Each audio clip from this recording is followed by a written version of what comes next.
Apakah kunut subuh itu ada dalilnya? Kunut subuh itu ada dalilnya. Kunut subuh terus menerus ada dalilnya. Hadisnya dhaif. Dhaif itu artinya apa? Lemah. Lemah itu boleh dipakai atau tidak? Nggak boleh dipakai. Ingat tuh, hadisnya ada dhaif. Kalau dhaif nggak boleh dipakai. Bahkan ada sahabat bertanya, seorang anaknya dari sahabat bertanya, wahai ayahku, engkau pernah sholat di belakang di belakang Rasulullah SAW, Abu Bakar, Umar, Uthman, Ali, radhiyallahu ajma'in. Apakah mereka kunut subuh? Dijawab oleh bapaknya, ai bunayya muhdatsun, wahai anakku, kunut subuh itu muhdats. Apa makna muhdats? Beda. Bahkan lebih tegas lagi di Sunan Nasai dijelaskan, ai bunayya bid'atun, wahai anakku, kunut subuh itu bid'ah. Kalau bid'ah nggak boleh kita ikut. Sekarang kalau kita sholat di belakangnya orang yang kunut subuh, ya kita memperbanyak baca pujian kepada Allah. Bisa kita baca Rabbana lakal hamdu terus kita ulang-ulang sampai 10 kali nggak ada masalah. Bahkan Nabi pernah membaca li rabbil hamdu li rabbil hamdu li rabbil hamdu li rabbil hamdu terus sebanyak-banyaknya. Bab saat itulah saat memuji kepada Allah. Mereka kunut, biarkan mereka kunut. Kita baca pujian kepada Allah. Jangan ikut kunutnya dia. Tapi kalau dia sujud, wajib ikut. Karena kita bermakmum dengan imam. Nggak boleh kita menyalahi imam. Tapi ketika dia berbuat beda, nggak boleh kita ikut bid'ahnya. Jelas? Kemarin banyak persoalan-persoalan tentang kunut. Kunut itu bid'ah katanya, Ustaz. Begini. Anda boleh punya pendapat. Tapi Anda jangan lupa ada ragam pendapat dari para ulama. Maaf ibu bapak sekalian. Keterangan hadis kunut itu bid'ah terdapat di hadis ada An-Nasai, ada juga di Al-Bukhari. Turunkan semua hadisnya. Anda tahukah Anda riwayat hadisnya itu juga kunut? Imam An-Nasai mazhabnya Syafi'i, beliau kunut. Imam Al-Bukhari mazhabnya Syafi'i, beliau kunut. Saking objektifnya beliau riwayatkan tentang sahabat yang tidak kunut. Kenapa beliau tidak kunut? Karena dalam hidupnya tidak pernah melihat Nabi kunut. Sahabat ini, tapi kan yang lain banyak sahabat juga. Di ketika Nabi berjalan, tidak semua sahabat ikut. Nabi ke Badar, sebagian sahabat ikut. Nabi ke Uhud, sebagian sahabat ikut. Tidak setiap tempat sahabat ikut semua. Saya mau ke Uhud ya, semua Madinah ikut ke Uhud. Madinah kosong. Saya ke Badar ya, saya ke Taif ya, apa semua ikut? Tidak, semua menyebar. Makanya ketika Nabi perjalanan, sebagian sahabat ikut. Nah, ada seseorang ketika berada di belakang Nabi, setiap dia sholat di belakang Nabi, dalam keadaan subuh, Nabi tidak kunut.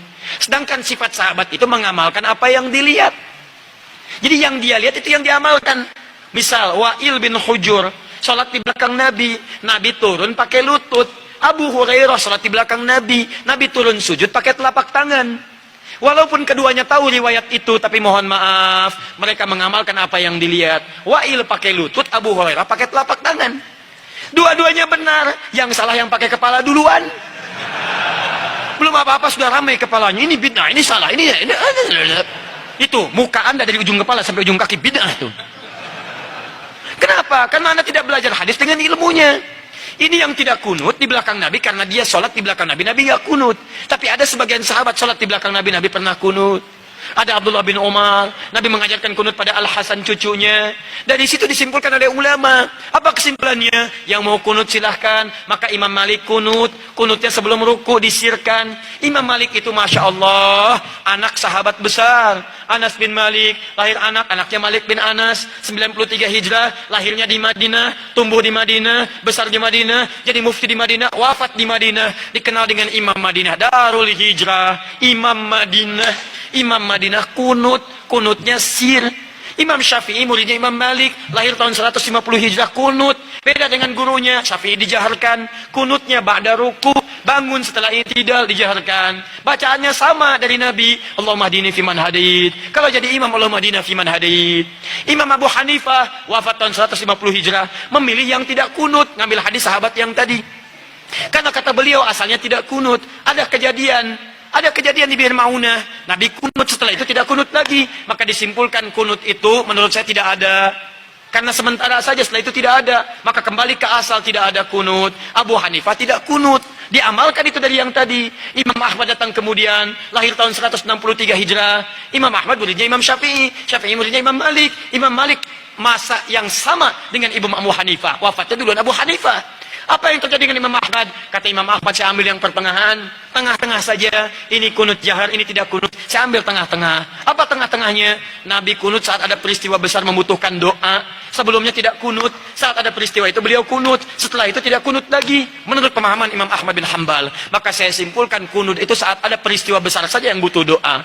Peristiwa besar butuh doa namanya nazilah. Maka dikenal dengan kunut nazilah.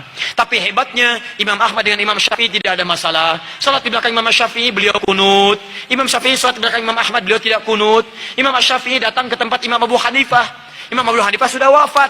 Ketika beliau memberikan ilmu di tempatnya, kemudian diminta jadi imam saat subuh, beliau tidak kunut. Selesai itu kata muridnya, "Syal Imam, kenapa anda tidak kunut?" Kata Imam Syafi'i, "Saya menghormati pendapat di tempat Imam Abu Hanifah yang tidak kunut." Luar biasa. Imam besar, ahli fikih, imam madhab, ahli hadis, paham hadisnya, tidak ada masalah. Antum bukan imam besar, jadi makmum kadang-kadang, Quran belum hafal, hadis belum tahu, Masya Allah, gara-gara masalah kunut, pada tidak ke masjid. Yang kunut benar, yang tidak kunut benar, yang salah yang tidak sholat subuh. Tuh, ini masalahnya. Jadi kalau guru-guru bersanad itu enak. Silakan, Imam Malik wafat di Madinah, tapi mazhabnya menyebar di Libya, Tunisia, Maroko. Jadi kalau antum ingin melihat mazhab ahli Madinah dulu, prakteknya di Libya, prakteknya di Maroko, prakteknya di Tunis. Tiba-tiba datang orang sekarang yang tidak tahu ilmu mengatakan, Masya Allah, lebih bagus orang Madinah dibanding dengan orang Libya. Dipecah-pecah kita di situ. Padahal dua-duanya bagus. Madinah sekarang, mazhabnya Ahmad bin Hanbal, datang belakangan.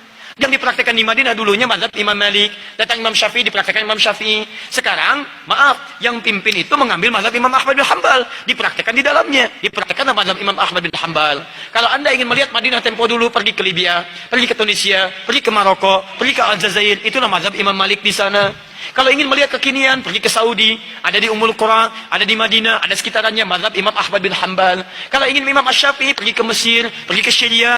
Kalau ingin lihat Imam Abu Hanifah, pergi ke mana? Ke Pakistan, ke India, sebagian Cina. Kalau ingin melihat keempat-empatnya, Abu Hanifah, Malik, Asy-Syafi'i, Ahmad bin Hanbal, pergi ke Indonesia. Jangan pergi kemana-mana.